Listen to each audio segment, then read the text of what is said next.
ఓం శ్రీ సాయిరామ్. పోతన భాగవతం నుండి ప్రథమ స్కందములోని 33, 34 పద్యాల గురించి తెలుసుకుందాం. సాయిరామ్.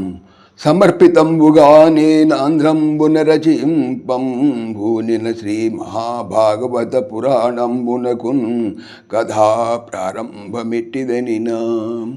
సమర్పితంబుగా సమర్పిస్తూ నేను ఆంధ్రంబున తెలుగులో రచించుటకు పూనిన నిర్ణయించిన శ్రీ భాగవతం అనే పురాణమును కథ యొక్క ప్రారంభము మొదలు ఎట్టిది ఎలాంటిది అనినా అంటే భావం. నా స్వామికి సమర్పితంగా శ్రీమద్ భాగవత పురాణం తెలియించటానికి పూనుకొన్నాను. ఆ గ్రంథానికి కథా ప్రారంభం ఈ విధంగా చేస్తున్నాను. 34. విశ్వజన్మ స్థితి విలయంబులెవ్వని వలన ఏర్పడు అనువర్తనమున వ్యావర్తనమున కార్యములదభిఘ్నుడై తానరాజగుసు చిత్తమున చేసే వేదంబులజునకు విదితముల్ గావించయవ్వడు బుధులు మోహింతురెవ్వనికి ఎండమావుల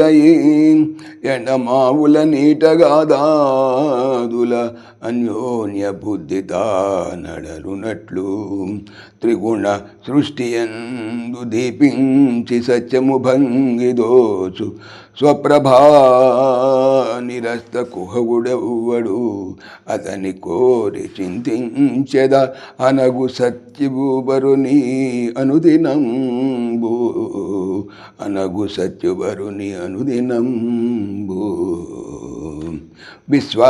విశ్వముల యొక్క జన్మ పుట్టుక స్థితి పాలించుటలు విలయంబులు నాశనములు ఎవ్వని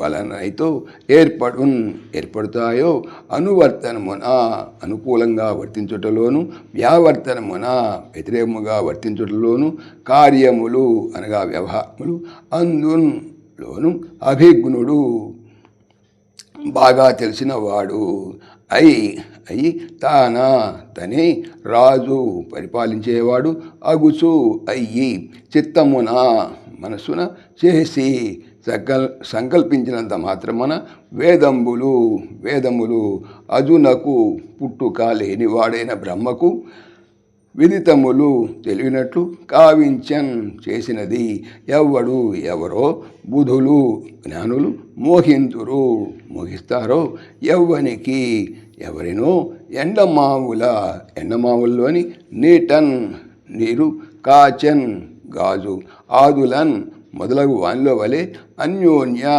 ఒకదానిలో ఇంకొకటి బుద్ధి ఉండినట్లు అనిపించుతూ అదే అడరునట్లు ప్రకాశించినట్లు త్రిగుణాత్మక సృష్టి ఎందులోనైతే దీపించి కనిపించుతూ సత్యము నిజము భంగిన్ వలే తోచున్ అనిపించును తన ప్రభావముచే నిరస్త తొలగింపబడిన కుహకుడు మాయకలవాడు ఎవడో అతనిని కోరి చింతించేదన్ ప్రార్థింతును అనగున్ పాపమంటని వానిని సత్యమైన వానిని పరునిన్ అందరికీ పైనున్న వానిని అనుదినంబు ప్రతిరోజు భావము.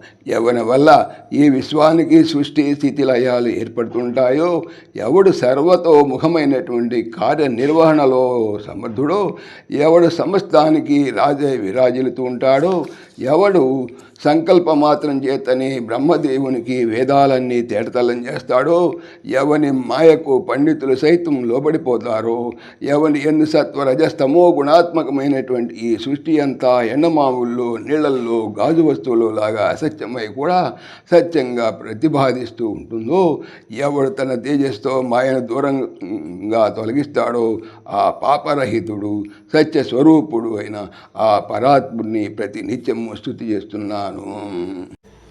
35 వచనం.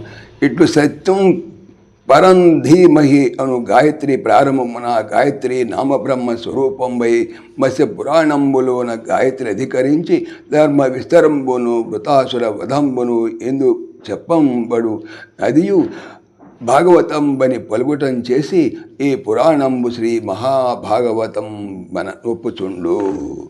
ఇట్లు ఈ విధముగా సత్యం పరం ధీమహి, సత్యం పరం ధీమహి, జ్ఞాని సత్యమే ఉత్కృష్టమైనటువంటిది అను అని పలికే, అను అంటే అని పలికే గాయత్రి, గాయత్రి మంత్రం యొక్క ప్రారంభమున మూలములో గాయత్రి అను నామ పేరుగల బ్రహ్మ సర్వంతర్యామి యొక్క స్వరూపము అయి మత్స్యపురాణము లోనున్న గాయత్రిని అనగా గాయత్రిని అధిగమించి ధర్మం యొక్క విస్తారమైన వివరణను వృతాసురాకృతుడు అసురుని వధంబును సంహారమును ఎందులోనైతే చెప్పబడుతుంటుందో అదే భాగవతము అని పలుకుటన్ చేసి ఈ పురాణము శ్రీ అనగా మహా గొప్ప భాగవతము అనుటకు ఒప్పుచు తగి ఉండును.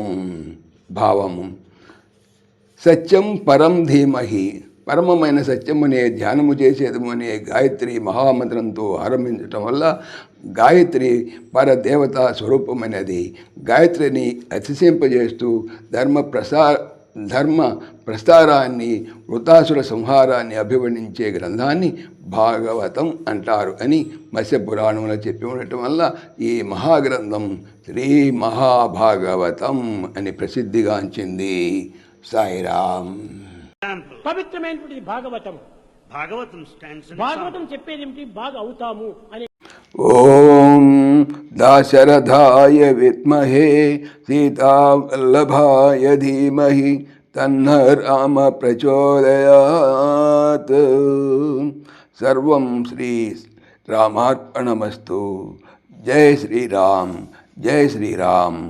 ఆత్మీయులకు మనవి, ఈ ఛానల్తో పాటుగా అనంత మహిమల శ్రీ సత్యసాయి అనే ఛానల్ మరియు లెర్న్ భగవద్గీత లైవ్ గీత అనే భగవద్గీత ఛానల్ను స్వామి నా చేత చేయించున్నారని మనవి చేస్తున్నాను. వీటికి సంబంధించిన లింక్స్ డిస్క్రిప్షన్లో చూడవచ్చు. సాయిరామ్.